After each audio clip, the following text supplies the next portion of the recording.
Episode 97, Akhir Carissa. Saat Delano balik badan dan keluar dari ruangan itu, terdengar letupan senjata api sebanyak 2 kali dan teriakan histeris suara Florencia. Setelah itu hening. Dia tetap berjalan dan tak akan menoleh lagi.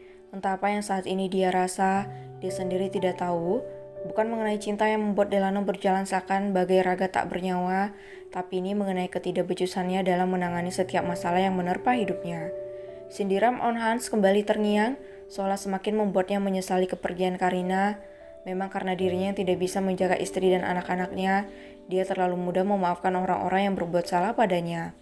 Dia pikir dengan memaafkan hidupnya akan tenang dan damai, namun kembali lagi pada pribadi orang yang membuat kesalahan, apakah hatinya mudah terketuk atau sudah mati.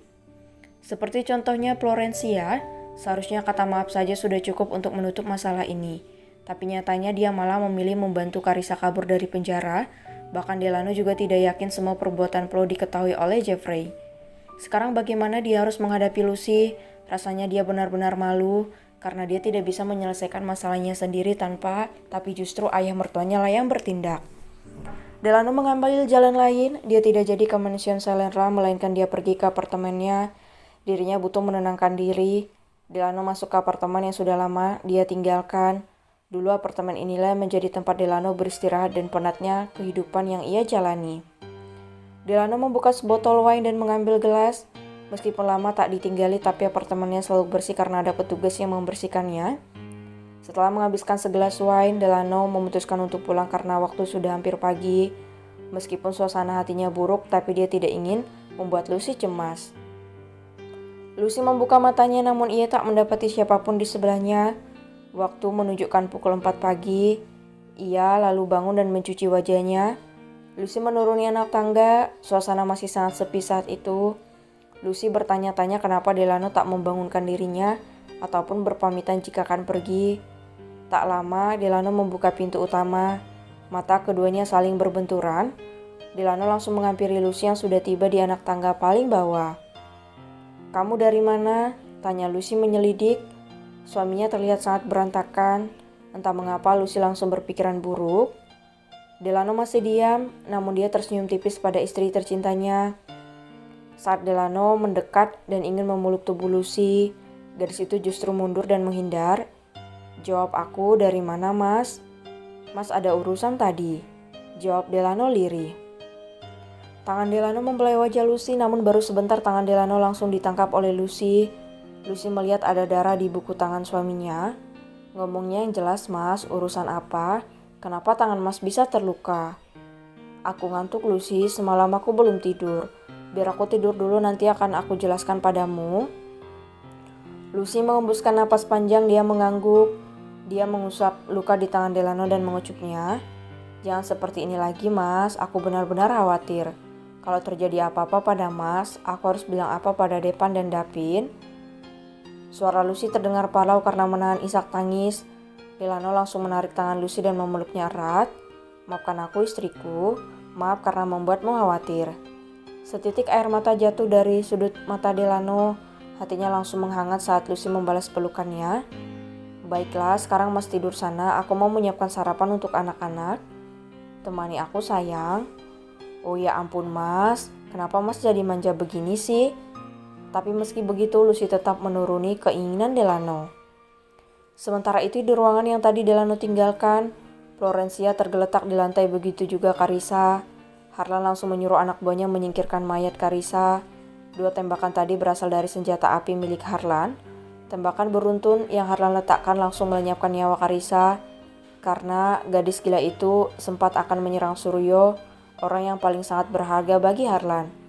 Sedangkan Flo yang melihatnya langsung berteriak histeris dan pingsan. Bagaimana dengan ketiga orang tadi? "Mereka akan menjadi budak di pulau tersembunyi milikku. Setidaknya mereka tidak perlu sampai mati," jawab Sora enteng sambil berjalan meninggalkan lokasi tempat mengeksekusi Carissa.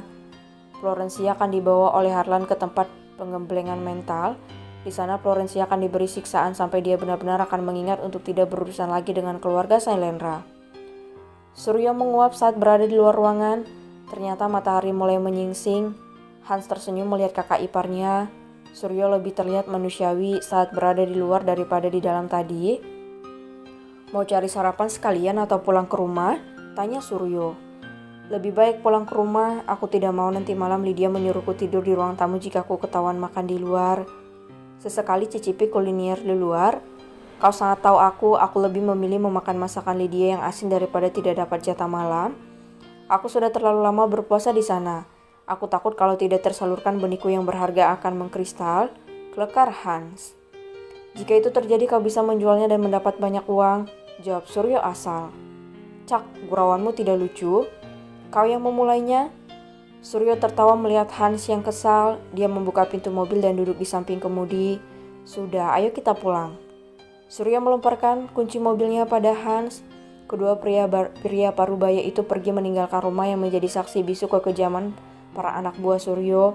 Karena Suryo sendiri hanya menjadi otak sementara Harlan dan para bawahannya yang bekerja mengeksekusi musuh-musuhnya. Hari ini kesibukan di kediaman Sailendra mulai terlihat. Banyak pekerja dari WO sedang menata dan mengukur tempat yang akan dijadikan lokasi acara sakral besok. Lisa sudah bangun tadi dan kini sudah membantu Mita menyiapkan baju sekolah kedua ponakannya. Aunty Lisa, mau jadi istri Om Regan ya? Tanya Depan. Iya Depan, suka tidak? Lisa balik bertanya. Depan tidak suka, Aunty Lisa kan pernah bilang mau jadi pengantin Depan. Ujar bocah itu cemberut seraya melipat kedua tangannya di dada. Kalau Aunty menunggu Depan dewasa nanti yang ada Aunty udah keriput, sedangkan Depan masih tampan. Depan pasti akan diolok-olok oleh semua tamu, kata Lisa pura-pura memasang wajah sedihnya. Baiklah, Aunty jangan sedih lagi, Depan izinkan Aunty menikah meskipun bukan dengan Depan. Nanti Depan akan cari pengantin yang cantik. Bocah itu pun mengalah karena tak tega melihat wajah sendu Lisa. Aunty doakan kelak pengantin Depan dan Dapin akan sangat cantik sekali.